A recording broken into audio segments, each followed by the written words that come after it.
Hi everyone, this is Ikhlaq Hussain Isfahani, PhD scholar in Accounts and Finance। Basic accounting equation और जो accounting basic है उसका हमारा ये तीसरा क्वेश्चन है। तीसरा जो प्रॉब्लम है वो सॉल्व करने जा रहे हैं, तो वन बाय वन हम सारी ट्रांजेक्शन को डिस्कस करके इसको सॉल्व करेंगे। तो स्टार्ट करते हैं question number 3। Mister Ahmed completed the following transaction. ठीक है, फर्स्ट ट्रांजेक्शन है mister Ahmed invested cash in the business. ठीक है, 1,25,000 बिजनेस में इन्वेस्ट किया है। तो हमारे पास जो इक्विटी है, इक्विटी हमने कहा था equity is equal to liabilities plus capital के। जब बिजनेस में फर्स्ट टाइम इन्वेस्टमेंट करते हो तो उसको क्या कहते हैं, कैपिटल कहते हैं। कितना इन्वेस्ट किया, 1,25,000 इन्वेस्ट किया है। तो हम इसमें लिखेंगे नरेशन में इन्वेस्टमेंट। जैसे बिजनेस में कुछ इन्वेस्ट होता है, उसने कैश इन्वेस्ट किया है, तो वो कैश हमारे पास क्या आएगा, एसेट की शक्ल में आएगा, इन फॉर्म ऑफ एसेट। वो फॉर्म हमारे पास क्या है, कैश है। 1,25,000 हमारा बिजनेस में कैश इंक्रीज हुआ। इससे पहले कितना था बिजनेस में, जीरो अमाउंट। बिजनेस स्टार्ट करने का इरादा था, पैसे नहीं थे, कुछ भी नहीं थे, जीरो। जैसे इन्वेस्टमेंट आ गई तो कैश हमारा बढ़ गया। ट्रांजेक्शन कंप्लीट हो गई तो हम क्या करते हैं, इसको इक्वेट करते हैं। दोनों तरफ हमारे लेफ्ट हैंड साइड जो है वो हमारी राइट हैंड साइड के इक्वल आनी चाहिए। तो यहाँ पे कुछ भी नहीं है, तो दिस इज 1,25,000।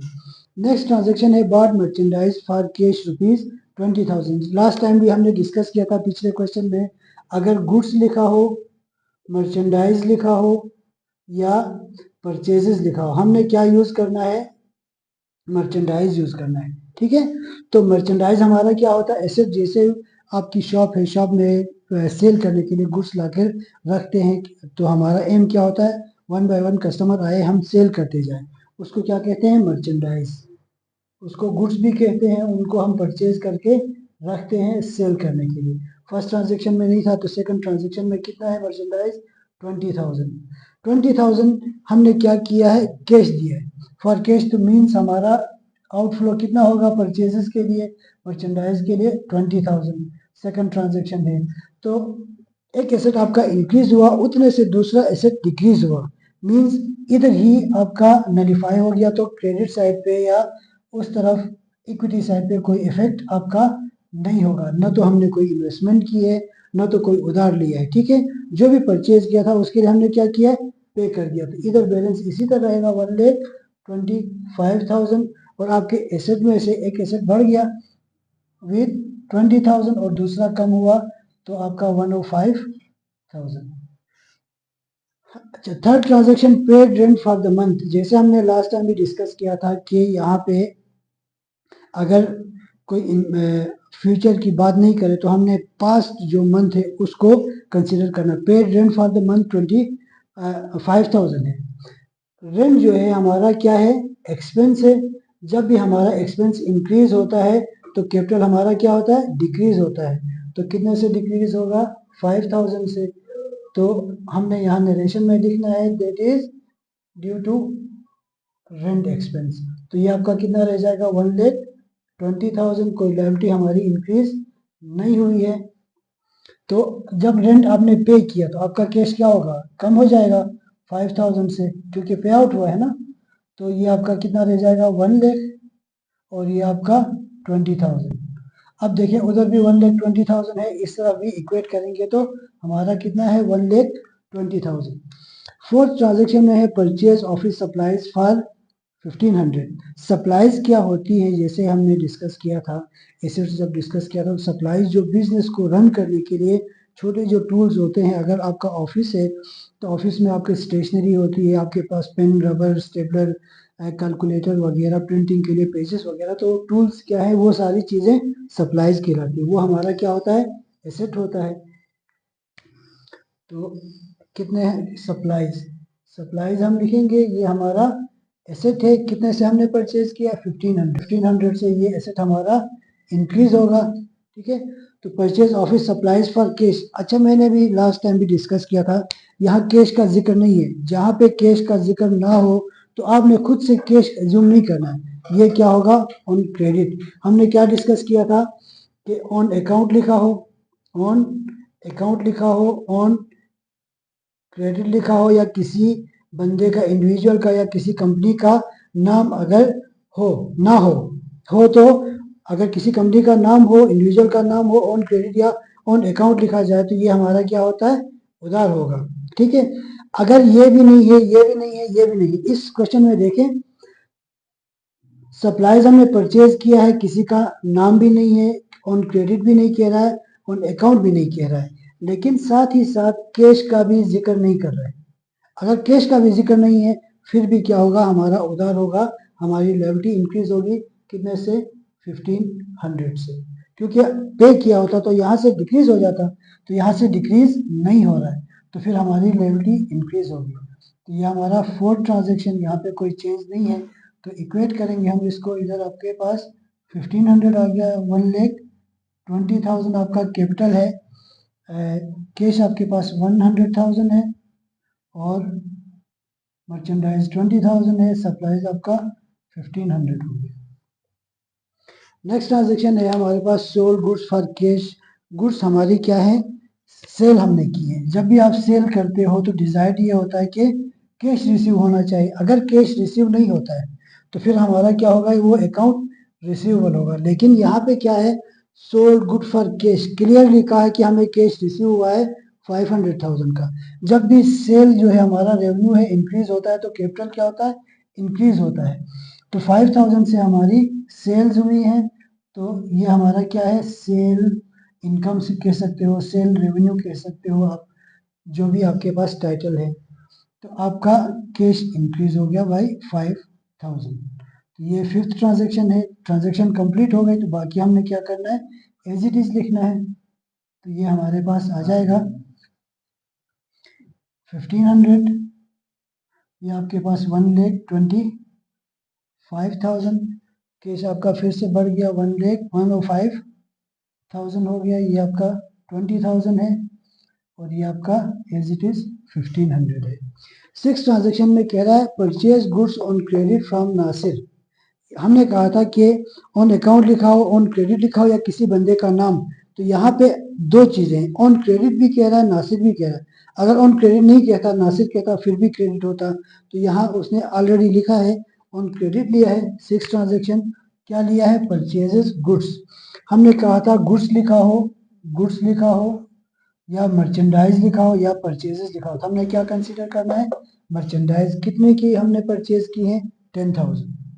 10,000 से मर्चेंडाइज हमने परचेज की है, पेमेंट करनी चाहिए थी, पेमेंट हमने नहीं की है, तो ये क्या हमारा लायबिलिटी हो जाएगा 10,000 से। तो कैपिटल में हमारा कोई चेंज नहीं है, ट्रांजेक्शन हमारी left side right side equal हो गए। तो हम बाकी ट्रांजेक्शन को इक्वेट करेंगे, 105,000 ये आपका 30,000 हो जाएगा, क्योंकि 20 पहले था, 10 अभी लिया है, इसमें कोई चेंज नहीं है। ये 1500 है आपका, ये आपका 11,500 है, ये 1,25,000 आपका आ जाएगा। सेवन ट्रांजेक्शन में paid salary to staff 12,500। Salary हमारा क्या है, एक्सपेंस है, सैलरी हमारा एक्सपेंस है। जब भी एक्सपेंस इंक्रीज होगा तो कैपिटल क्या होगा, डिक्रीज होगा। कितने से, 12,500 से। 12,500 से हमने क्या किया है, सैलरी पे किया है, तो हम नरेशन में लिखेंगे सैलरी एक्सपेंस। तो पे आउट किया है तो आपका कैश क्या हो जाएगा, 12,500 से कम हो जाएगा, तो बाकी में कोई चेंज आपका नहीं आएगा, ये एज इट इज रहेंगे। हम इसको इक्वेट करेंगे तो 1,12,500 1,12,500 आएगा, ये 11,000 आपका 500 होगा, ये आपका 1,500 है, 30,000 है, और इसको हम कम करेंगे 12,500, तो आपके पास 92,500 हमारा बैलेंस आ जाएगा। एट में कह रहा है पेड टू नासिर अली। नासिर अली से हमने क्या किया था, 10,000 का उधार लिया था, उसको हमने पे किया था, हमारी लायबिलिटी क्या होगी, कम हो जाएगी।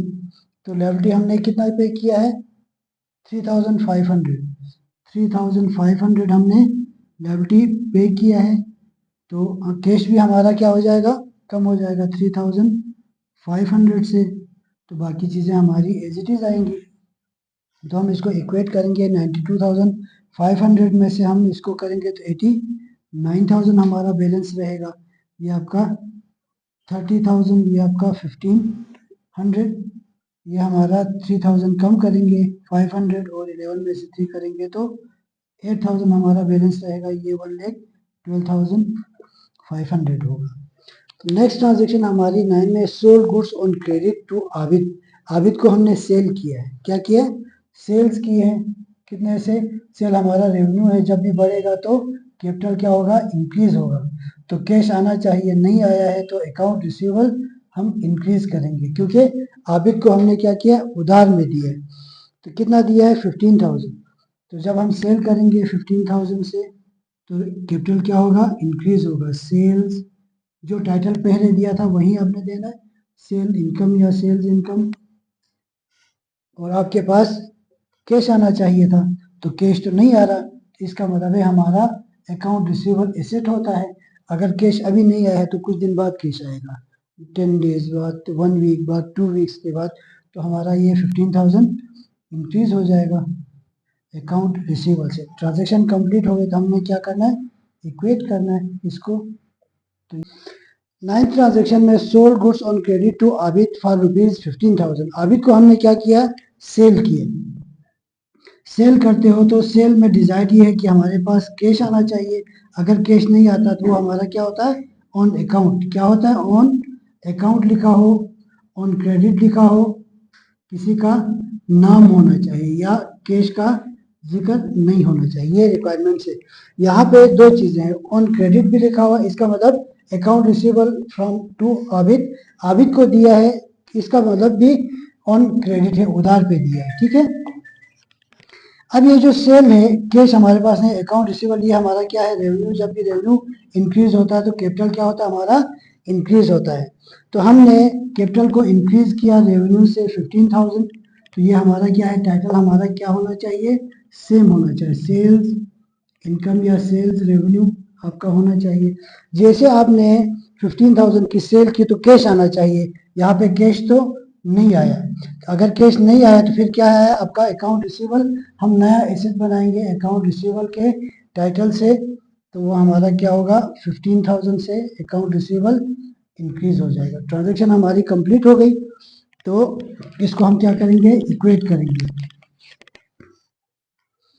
तो यहाँ पे कोई चेंज नहीं है, यहाँ पे कोई चेंज नहीं है, यहाँ पे भी कोई चेंज आपका नहीं है, तो 8,000 आपका बैलेंस होगा। ये आपका 500,721 127,500 होगा। तो ये आपके पास 89,000 ही रहेगा, क्योंकि कोई चेंज नहीं हुआ है। ये भी कोई चेंज नहीं है 30,000, ये भी एज इट इज रहेगा 1500 से। Next is merchandise return to Nasir. यहाँ पे कॉन्ट्रा है। कॉन्ट्रा आपको थोड़ा सा समझाया था कि ये वो अकाउंट है जो किसी चीज को माइनस करने वाला, मींस हमने मर्चेंडाइज परचेज किया था ना, अब परचेज किया था तो ये बढ़ रहा था, पहले 20,000 फिर 10,000 से बढ़ गया। अब जब हम माइनस कर रहे हैं तो ये हमारा मर्चेंडाइज परचेज तो नहीं है, परचेज की जगह क्या है? आपका आउटफ्लो हो रहा है, एसेट आउटफ्लो हो रहा है। एसेट नॉर्मली क्या हो रहा है? होता है इंक्रीज होता है ना। अब एसेट क्या हो रहा है? यहाँ पे डिक्रीज हो रहा है। तो एसेट को डिक्रीज करेंगे कितने से? 250 से। तो 250 से हमारा एसेट क्या हो रहा है? डिक्रीज हो रहा है, आउटफ्लो हो रहा है। ठीक है। अच्छा, ये कौन है? नासिर।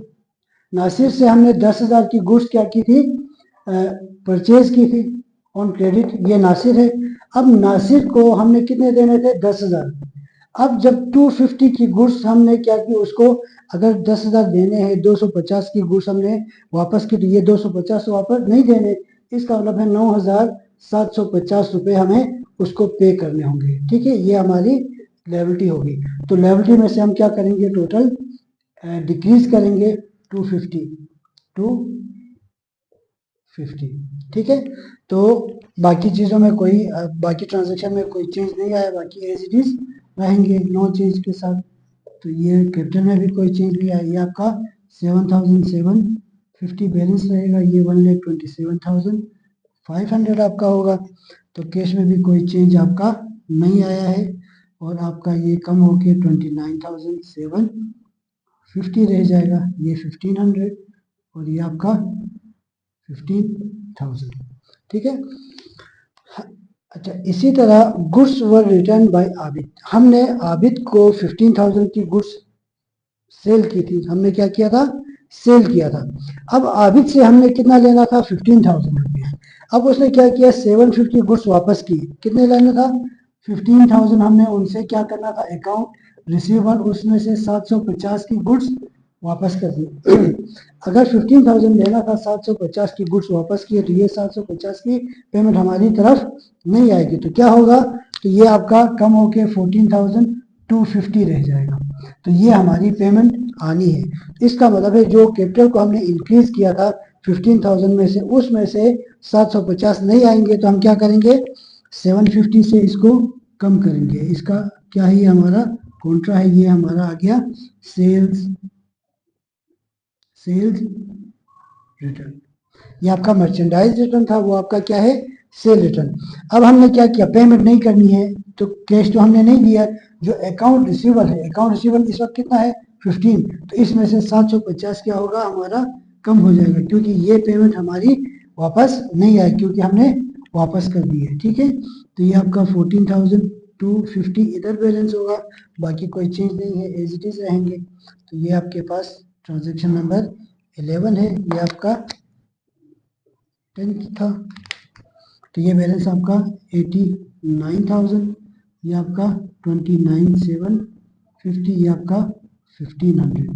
तो ये एज इट इज रहेगा, इसमें कोई चेंज आपका नहीं है, 7,750, और ये आपका कम हो गया, तो 12,6,750 आपका बैलेंस रहेगा, 750 कम हो गए। नेक्स्ट है withdrew cash for personal use ₹1000। जैसे हमने समझाया था कि जो प्रॉफिट होता है उसको हम एंटिसिपेट करते हैं, वक्त से पहले हम अपने पर्सनल यूज के लिए निकालते हैं। तो ड्राइंग टू कैश क्या निकाला है उसने, कोई भी एसेट विड्रॉ कर सकते हो आप, सप्लाईज में से भी ले सकते हो आप, मर्चेंडाइज में से भी ले सकते हो, किसी ने अकाउंट रिसीवेबल देना है, अगर डायरेक्ट जाके उससे पेमेंट करके पेमेंट लेके आप यूज भी कर सकते हो, तो फिर क्या हो, उसको भी रिड्यूस कर सकते हो। तो आपने क्या किया, 1000 आपने कैश क्या है आपका कॉन्ट्रा है, तो 1000 आपका क्या होगा, कम हो जाएगा, बिकॉज ऑफ ड्राइंग्स आपने पर्सनल यूज के लिए ओके, क्योंकि हमने हमारा कैपिटल जो है वो क्या होता है बिजनेस में, प्लस होता है, ड्राइंग क्या होता है, माइनस होता है। ठीक है, तो इसलिए क्या किया, कैपिटल से हमने माइनस किया, 1000 हमारा कैश क्या हुआ, आउटफ्लो होगा। ठीक है, तो 1000 उधर से माइनस, यहाँ से भी माइनस, बाकी आपकी एज इट इज रहेंगी, तो बैलेंस इसी तरह ही आ जाएगा। ये आपका 7750, ये आपका 125750, आप इधर 88,000 और यहाँ पे 29,750, 1500, 14,250 आपका बैलेंस रहेगा। लास्ट में कह रहा है कि सोल्ड ओल्ड मशीन एट ₹500, कोई पुरानी मशीन आपके पास पड़ी हुई थी, उसको क्या किया बिजनेस में, जैसे कोई चीज़ प्रिंटर विंटर वगैरह आपका क्या होता है खराब हो जाता है, साइड पे पड़ा, तो उसको भी आप सेल करते हो।